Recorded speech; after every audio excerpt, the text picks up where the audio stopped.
Isakhono sabadlali sitsale umdla wababukeli. Umdlalo weqonga ubizwa Mwana Wa Mvula ubalisa ngumntwana ogama linguLirumo ozelwe enobugqi bokubiza imvula. Isakhono sakhe asiginywa ncam nguyise onenkolo yobuKristu.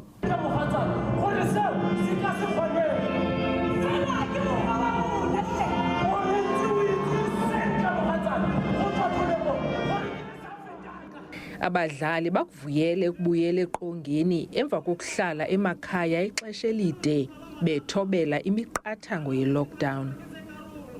Ukanti nangona kunjalo, umboniso wokuqala uboniswe simahla usenzelwa abantwana. Struggling economy, it's COVID, and we in the creative industry have been hit very hard. And it's been a big problem, but all in all, we had to make this one for free for the kids.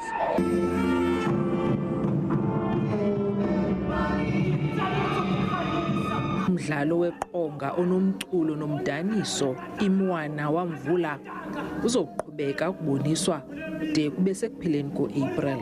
Nobelungu Nowapane kwindaba ze-SABC eKimberley kwiphondo loMntla Koloni.